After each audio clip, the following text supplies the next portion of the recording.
After my town hall last night, I was reflecting, and it became abundantly clear that the Democrats aren't going to do anything. Swalwell even said they're going to fund the government, but for only 30 days at a time. They said, we're not going to shut it down. We're going to make sure. And I said, Eric, I said, you got to shut it down. He's like, it is shut down. I'm like, no, it's not. We're still paying federal taxes.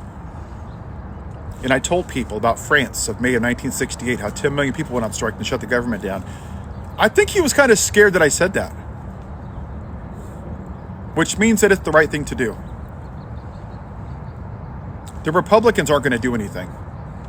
The Democrats think if they take the high road, that people are just going to put them into office and give them millions of dollars to be reelected to save democracy. But you're not fighting for us now. I have a feeling their fundraisers are going to fall down the toilet.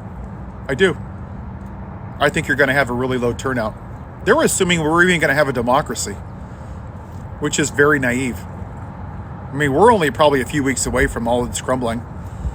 My guess is that at some point this goes to the Supreme Court, and then he ignores the orders, and then what? What's going to happen? The marshals? The attorney general, that fake Christian? Good luck. Kash Patel is going to be the head of the FBI. What do you think is going to happen? They're going to weaponize the entire government. I mean, people, honestly, there is only one answer. And I've been saying this for a couple of weeks, and I've tried to get some traction, and that's to go on a national strike. Is to stop funding the government. I've reached out to Rachel Maddow and Chris Hayes and Joy Reid and I think Caitlin Collins. I'm probably Jim Acosta. I've reached out to people like Don Lemon and Under the Desk News, and I've reached out to everybody, Midas Touch, Ron Filipowski, Brian Cohen. I've reached out to everybody, even Brooklyn Defiant Dad. I've reached out to everybody that is an influencer, and I haven't heard back. Now, I know they get a lot of messages, and I know that they get a lot of trolls. I get it. I only have so much resources on here. I only have 23,000 followers. I don't mean only. I have 23,000 compared to people that have millions.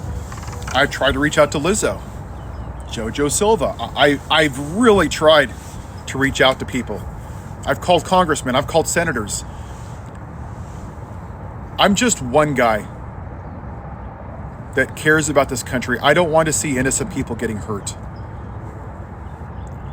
And the government itself is broken. Marco Rubio is literally making a deal to turn over Ukraine. I never thought I would see the day where the United States was siding with Russia. I'm absolutely disgusted at that traitor, Mark Rubio, because that's what he is. He's a traitor. I can make as many videos as I can, and everybody's looking for somebody to lead them. I don't have a problem volunteering for that job.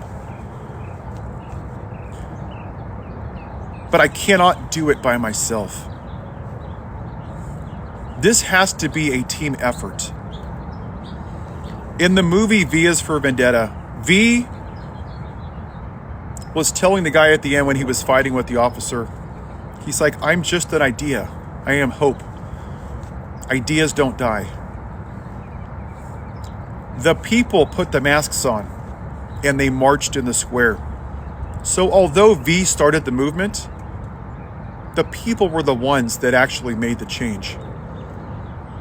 We have to fight the system. We have to shut it down.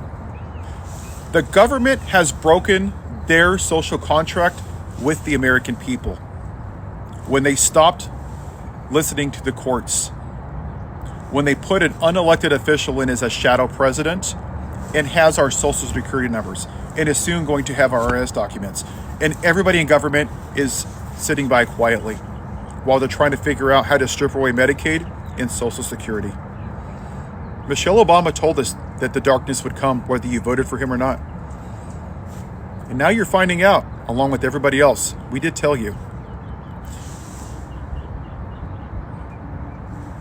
So I'm not sure what that looks like, people. This movement and most movements throughout the course of history started with somebody like a Rosa Parks sitting on the bus, or John Lewis crossing the bridge in bravery, or Colin Kaepernick taking a knee. This is me taking that knee. But unless people follow, there's only so much that I can do. We have to pull together for our kids, for our grandkids. The government is not going to save us from the government. They want us to stay in the matrix. They want us plugged into the matrix so they can use us for money to continually power the matrix.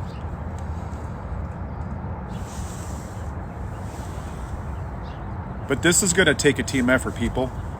It's going to have to be the teachers, the truck drivers, even the elected officials, food workers, people picking in the fields. It's going to suck. I'm not saying it's going to be peaches and cream. I'm not saying it's going to be hard.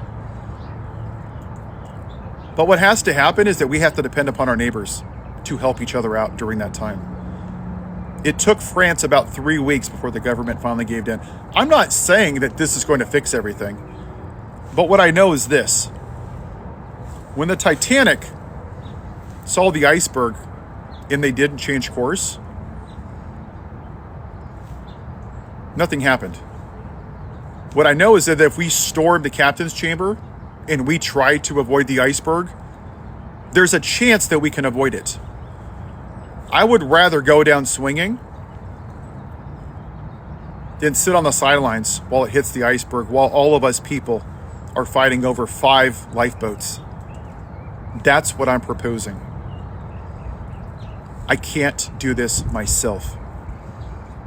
I need everyone's help. We have to do this together. This isn't about me. This is about we.